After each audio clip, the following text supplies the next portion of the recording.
पर हाजिर हूं मैं, रुमाना इसार खान। नमस्कार, मैं अखिलेश आनंद हूँ। नमस्कार, मैं हूं आपके साथ शीरी। चांद पर 4 चांद लगाएगा हिंदुस्तान, क्योंकि 4 साल बाद स्वर्णिम इतिहास लिखने की तैयारी है। जी हाँ, 4 साल के बाद सपना होगा साकार। हम दुनिया को कराएंगे चांद के अनदेखे हिस्से का दीदार। तकनीक के जरिए चंद्रयान की खूबियों से लेकर उसके चांद तक के हैरतअंगेज सफर से रूबरू कराएंगे।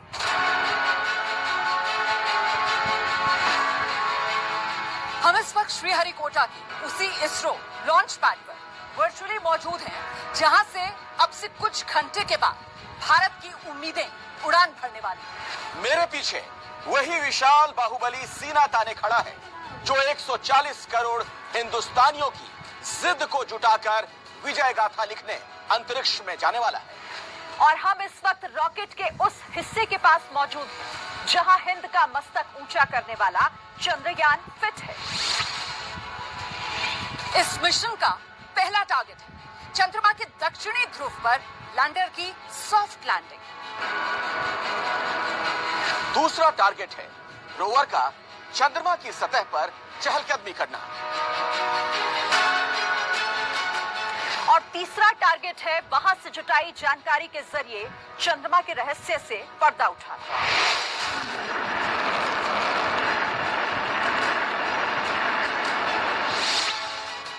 लेकिन ये लक्ष्य पूरा होगा इस विशाल रॉकेट की सफल अंतरिक्ष यात्रा के साथ। बाहुबली LVM-3 रॉकेट चंद्रयान को अंतरिक्ष तक कैसे पहुंचाएगा, इसे हम दिखाते हैं इस खास प्लेटफॉर्म जिस पर मैं मौजूद हूं। यहां से आप रॉकेट के हर हिस्से को बेहद करीब से देख पाएंगे। इस रॉकेट के पेलोड, फेरिंग सहित 4 हिस्से हैं। पहले हिस्से में ये 2 ठोस जो आपको नजर आ रहे हैं रॉकेट बूस्टर्स S-200, इसमें 205 टन ठोस रॉकेट ईंधन भरा है। इसके ईंधन ने इग्निशन के बाद इसकी गति को कंट्रोल नहीं किया जा सकेगा। जैसे दिवाली का पटाखा होता है ना, मतलब एक बार आग लगा दी तो फिर उड़े गए, बहुत कुछ वैसा ही। दुनिया के सबसे बड़े ऑपरेशनल सॉलिड प्रोपेलेंट बूस्टर्स में से ये एक है। इन दोनों के बीच जो आपको सफेद रॉकेट का हिस्सा नजर आ रहा है वो L110 लिक्विड स्टेज इंजन है। इसमें 115 टन लिक्विड रॉकेट ईंधन भरा हुआ है। जब करीब 41 किलोमीटर हवा में रॉकेट जा चुका होगा और बूस्टर का ईंधन खत्म होगा, तब लिक्विड इंजन अपना काम करना शुरू कर देगा। रॉकेट के उड़ान भरने के 200 सेकेंड बाद इसमें इग्निशन होगा और सबसे जटिल हिस्सा high thrust cryogenic upper stage, तकनीकी भाषा में C-25 नाम इसको दिया गया है। अभी तक सिर्फ 6 देश ही इस क्रायोजेनिक इंजन को बना पाए हैं और हिंदुस्तान उन्हीं में से एक है। इसकी खासियत यह है कि बेहद कम तापमान पर रॉकेट ईंधन का इस्तेमाल करता है। इसमें 28 टन लिक्विड ऑक्सीजन और लिक्विड हाइड्रोजन भरा हुआ है। तो इन तीनों इंजन की जिम्मेदारी है सबसे ऊपर वाले हिस्से में फिट चंद्रयान के इंटीग्रेटेड मॉड्यूल को पृथ्वी की बाहरी कक्षा में पहुंचाना। वैसे आपको बता दें कि इस LVM-3 रॉकेट की सफलता की जो दर है वो 100% मतलब 100% रही है। पिछले 6 लॉन्च जो है वो सफल रहे हैं। चंद्रयान 2 भी इसी सीरीज के रॉकेट से आसमान में गया था। रॉकेट के 3 हिस्से जिस चंद्रयान को ले जाने के लिए जुटे हैं वो यहाँ पर लगा है, यानी सबसे ऊपरी हिस्से में, और इसी में है चंद्रयान का इंटीग्रेटेड मॉड्यूल। इसके भीतर वही प्रोपल्शन मॉड्यूल है जिसके ऊपर चंद्रयान 3 फिट है। चंद्रयान यानी लैंडर और उसके भीतर रखा हुआ रोवर, जिसकी मंजिल है चंद्रमा के दक्षिणी ध्रुव पर लैंडर को सकुशल चांद पर उतारना और रोवर को चंद्रमा की सतह पर चहलकदमी करना। वही रोवर चांद के रहस्य से पर्दा उठाएगा, क्योंकि चांद के दक्षिणी ध्रुव पर आज तक कोई नहीं पहुंचा है।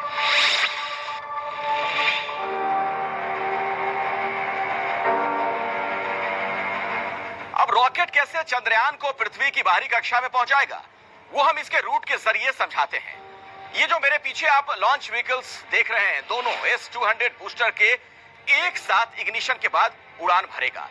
उस वक्त रॉकेट की रफ्तार होगी 1627 किलोमीटर प्रति घंटे। इसके बाद L110 liquid stage engine start होगा। लॉन्च के 108 सेकेंड बीत जाने के बाद रॉकेट तब तक आसमान में 45 किलोमीटर ऊपर पहुंच चुका होगा। रफ्तार बढ़कर हो जाएगी 6437 किलोमीटर प्रति घंटे। इसके बाद दोनों बूस्टर 127वें सेकंड में यानी करीब 2 मिनट के बाद रॉकेट से अलग होंगे। तब तक आसमान में 62 किलोमीटर ऊंचाई पर रॉकेट पहुंच चुका होगा। रफ्तार बढ़कर पहुंच चुकी होगी करीब 7000 किलोमीटर प्रति घंटे। इसके बाद चंद्रयान 3 को वायुमंडल की गर्मी और नुकसान से बचाने वाली हीट शील्ड अलग होगी, यानी जिस हिस्से में चंद्रयान का इंटीग्रेटेड मॉड्यूल है वो अलग होगा और चंद्रयान का इंटीग्रेटेड मॉड्यूल खुले आकाश में दिखने लगेगा। 195वें सेकंड हो चुके होंगे आसमान में 115 किलोमीटर की ऊंचाई पर और रफ्तार 9200 किलोमीटर के पार लिक्विड इंजन रॉकेट से अलग हो जाएगा और रफ्तार बढ़कर 16000 किलोमीटर के पार होगी और फिर लॉन्च व्हीकल से यह लिक्विड इंजन भी अलग हो जाएगा। अब इस क्रायोजेनिक इंजन के काम करने की बारी आएगी। 2 सेकंड के भीतर क्रायोजेनिक इंजन स्टार्ट होगा। 308 सेकंड बीतते ही यहां से 954 सेकंड तक क्रायोजेनिक इंजन जमीन से 175 किलोमीटर की ऊंचाई तक चंद्रयान को लेकर जाएगा और अब तक रफ्तार दुगनी हो चुकी होगी 36,871 किलोमीटर प्रति घंटे। तब यह इंजन बंद होगा और उड़ान के 969वें सेकंड पर लॉन्च व्हीकल चंद्रयान के इंटीग्रेटेड मॉड्यूल को जमीन से 179 किलोमीटर ऊपर GTO यानी जियो सिंक्रोनस ट्रांसफर ऑर्बिट में स्थापित कर देगा। इसके बाद सौर पैनल खुलेंगे और चंद्रयान पृथ्वी के चक्कर लगाना शुरू कर देगा।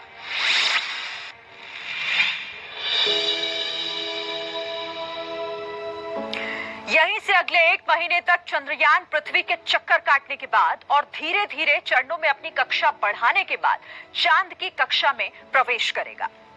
चंद्रमा की कक्षा में प्रवेश के बाद 100 किलोमीटर की कक्षा में आने के बाद लैंडर को प्रोपल्शन मॉड्यूल से अलग किया जाएगा। फिर लैंडर अपनी स्पीड कम कर सकेगा, जिसके बाद आदर्श परिस्थिति में लैंडर की चांद पर सॉफ्ट लैंडिंग होगी। लैंडर के चंद्रमा की सतह पर उतरने के बाद रोवर लैंडर से नीचे आएगा और चंद्रमा की सतह पर चलेगा।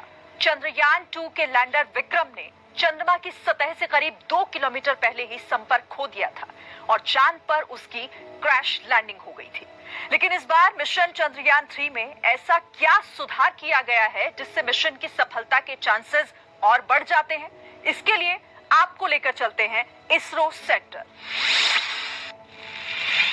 अब हम आ चुके हैं इसरो के सेंटर में, जहां चंद्रयान के हिस्सों को असेंबल किया गया है। यहाँ पर आपको ये जानना जरूरी है कि चंद्रयान 3 में बदलाव क्या हुए। चंद्रयान 3 में जो पहला बड़ा बदलाव है वो ये कि ऑर्बिटर इस चंद्रयान 3 में मौजूद नहीं है, क्योंकि चंद्रयान 2 का जो ऑर्बिटर है वो अभी भी चंद्रमा की कक्षा में बिल्कुल ठीक तरीके से काम कर रहा है और जरूरत पड़ने पर इससे संचार में मदद ली जा सकती है।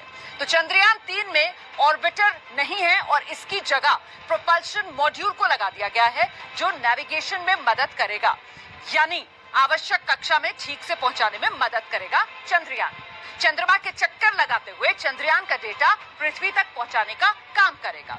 और साथ ही आपको बताती हूं कि जो लैंडर है उसको इस बार और ज्यादा मजबूत बनाया गया है ताकि लैंडिंग का प्रभाव झेलने में वो बेहतर रहे।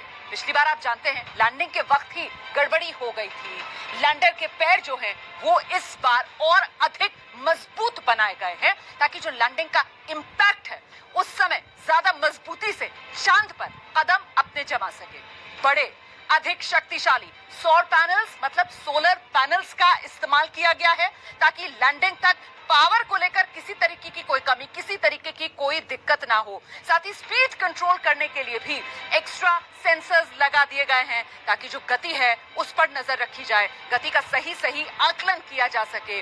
और साथ ही इसमें कई फॉल बैक यानी वैकल्पिक सिस्टम और सेंसर्स लगाए गए हैं ताकि किसी सिस्टम, किसी सेंसर में अगर कोई दिक्कत होती है, कोई फेल हो जाता है तो फिर उसकी जगह दूसरा सिस्टम, दूसरा सेंसर काम कर सके। चंद्रयान 2 लैंडर की विफलता की वजह बनने वाली जो सॉफ्टवेयर की समस्या थी ना, उसे इस बार पूरी तरीके से ठीक कर लिया गया है। लैंडर में अब 5 मोटर की जगह इस बार 4 मोटर ही लगाए गए हैं और इस वजन का इस्तेमाल जो है वो दूसरे काम में लिया गया है।